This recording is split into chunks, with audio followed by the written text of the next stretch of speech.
Welcome back to the STEM Tutor channel.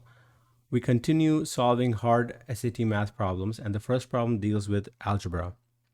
Here we're given that the gap width in inches is a linear function of temperature T, and we have to find the relationship between the temperature and gap width, basically the equation that ties the gap width to the temperature.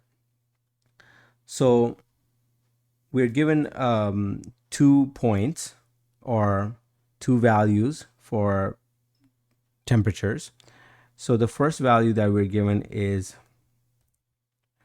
the width at T equals 40 Fahrenheit is 2.875 inches, while the width at 100 degrees Fahrenheit is 1.875 inches.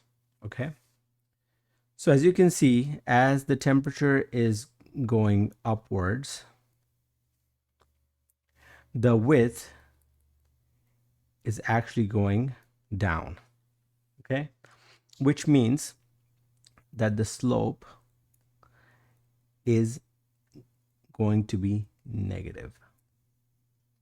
Okay. Slope being negative means we can eliminate a couple of the options. You can see that for options C and D, the slope is positive 60, while according to the problem, the slope has to be negative. Okay, so we can right off the bat eliminate C and D. Now our chances of getting the answer correct are much higher. Okay, the next thing I like to do is start plugging in values for the given options. Okay, so let's take option A. Okay, where W of t is going to be equal to negative 1 over 60 times t minus 40 plus 2.875. Okay, so the W of 40 is going to be equal to negative 1 over 60 times 40 minus 40 plus 2.875. 40 minus 40 is just 0. 0 times negative 1 over 60 is just 0. So this is going to be equal to 2.875 inches, which is what's given in the problem. Okay. Let's do the same at 100 degrees and try to get what the value would be. So it would be negative 1 over 60 times 100 minus 40 plus 2.875, which is going to be equal to negative 1 over 60 times 60 plus 2.875. And that is going to equal negative 1 plus 2.875, which is going to be equal to 1.875 inches, which is also given as part of the problem. So option A looks pretty good, but let's just plug in a temperature for option B as well.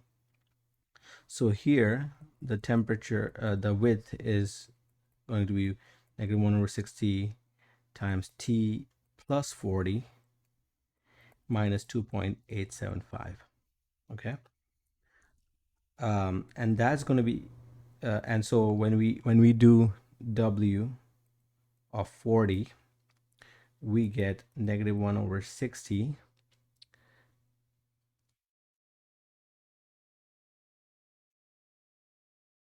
times 40 plus 40 minus 2.875, which is going to be equal to negative 80 over 60 minus 2.875, which is going to be a negative number. Okay.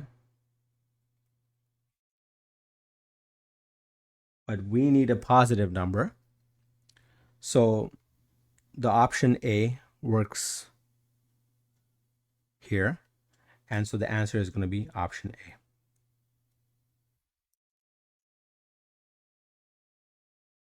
Our next problem is from the advanced math portion. Here, we have to find the formula for the exponential function which models the decrease in a sample size given that the half-life is 150 years. Okay, so when we talk about half-life, um, the formula that we're going to apply is A of t is going to be p times 1/2 to the power t over d, where p is the initial amount of the substance,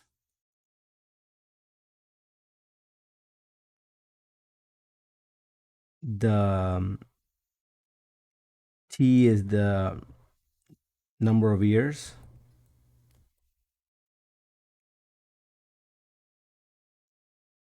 at which we want to calculate the amount left, and d is the half-life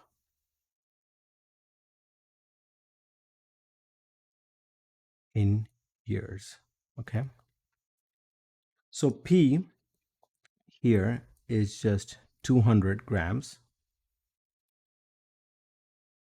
and d is 150 years. Okay, so our formula is A of t is going to be equal to 200 times 1/2 t to over 150, 1/2 to the power t over 150, which is option D. Okay, but let's say you don't know this formula or you don't remember the half-life formula, then what you can do is you can figure it out. Okay, generally for exponential equations, a is normally um, a times b to the power, let's say t, ct. Okay, so the half-life means that the base of this exponent b is going to be equal to 1/2. Okay, and a is the initial amount anyways. Okay, so the small a is the initial amount,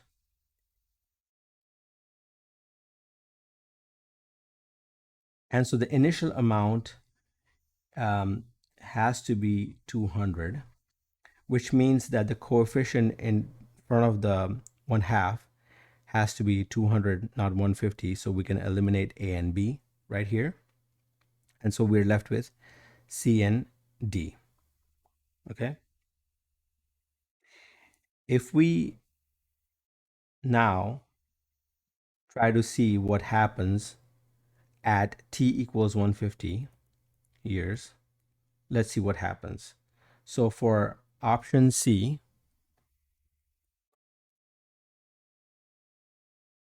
when t is 150, we get a of 150 is going to be equal to 200 times 1/2 times 150, 150, 150 times 150, which is going to be a huge number, but then 1/2 to the power 150 square is going to be a very small number. So that's not correct. And when we look at option D, the A of 150, remember at 150 years, the sample is going to go from 200 grams to 100 grams. And so this is going to be equal to 200 times 1/2 of 150 divided by 150, which is just 1. So this is going to be 200 times 1/2, which is going to be 100. Okay, which is the correct answer. Okay, so this is how you can come up with the formula, even if you don't know the formula for the half-life or exponential decay.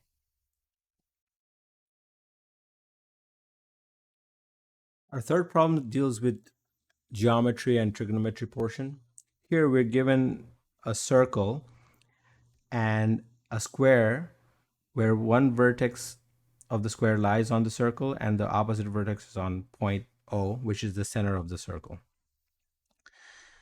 So, and we're also given the area of the shaded region, 36 pi minus 18, and we have to find the perimeter of the square. Okay, so let's see what we need to do. So let's call the side of this square as S. Okay, and when we draw a diagonal connecting one of the vertices to the opposite one, we can see that this is actually the radius of the circle. Okay, so that's R. And so we can use our knowledge of triangles to try to solve the problem here. Okay, so here this makes a triangle where the diagonal of the square, which we've said was R, the radius of the circle, is actually the hypotenuse, and the sides of the square are the opposite, are the other two sides. Okay, so when we apply the Pythagoras theorem, right, we'll get s square plus s square equals r square. Okay. Okay. And when we take the area of the whole circle, we will get the area of the circle is going to be pi r square. Okay, which is going to be the same as 2s square. So this is going to be equal to 2 pi s square. Okay, that's the area of the circle.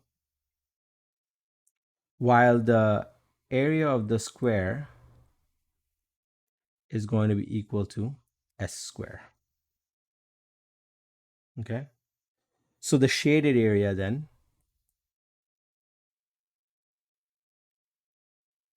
is just going to be the area of the circle minus the area of the square. Okay, and so area of the circle was 2 pi s square minus s square. Okay, we can take this s square out, and this is going to be s square times 2 pi minus 1, and the shaded area is 36 pi minus 18.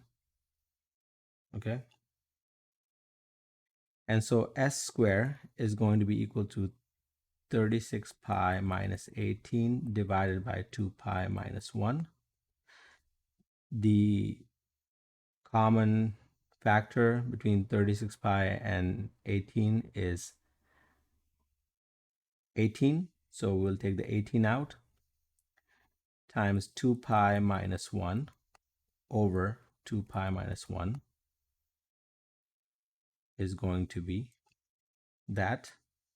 And so s square is going to be equal to 18, and s is going to be equal to square root of 18, which is going to be equal to square root of 9 times 2, which is going to be 3 square root of 2. Okay, we are not asked to find the length of each side of the square, but we're asked to find the perimeter of the square, and the perimeter of the square is going to be equal to 4 times s, which is going to be equal to 4 times 3 square root of 2, which is going to be equal to 12 square root of 2. And so the answer is going to be option C.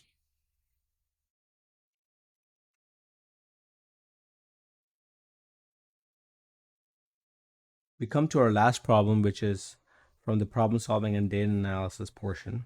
Here we're given a data set which includes an integer r, and the median of the data set is 8, and r is less than 11, and we have to find a possible value of r. Okay, first and foremost, we should count how many values there are. So there's 1, 2, 3, 4, 5, 6, 7. There are 7 values. Okay, so number of values is 7. Okay, which means that the median, which is the middle value, is going to be the fourth value in the data set, but not in this, not in the way it's shown here. First and foremost, we need to sort it by ascending or descending. We'll sort it by ascending, and um, we will not pick r for now. Okay, so we're going to be left with 6 values without r. So the smallest value is 4, then 5, then 8. Sorry, it's 4, 5, and then another 5, then 8, and then 11 and 13. Okay. So we can see here that the fourth value is already 8. Okay. Which means that if we place r before 8, let's say r was less than 8, we place r right here, then the ascending order would be this, and r would be the fourth value. Okay, which means r could be 8. Okay, now r cannot be less than 5. It cannot be 5 or less than 5, because if it was 5, then our numbers would be 4, 5, 5, 8, 11, and 13, and this would be our median, which is 5, which is incorrect. Okay, so r has to be 8, but then if we go the other route and make r greater than 8, and let's see what that does. Okay, let's say if r is 9. Okay, so we have 4, 5, 5, 8, and then this is r still, and then you have 11 and 13. We know that r is less than 11, so it would be between 8 and 11. And so this works for us because the median, which is the fourth value, is still 8. Okay, and so any value between 8 and 11 also works. And r is an integer, so r could be 9, 9, or 10 also. Okay, so r could be 8 or 9, or r could be 10. So any of these 3 values work for us. Okay,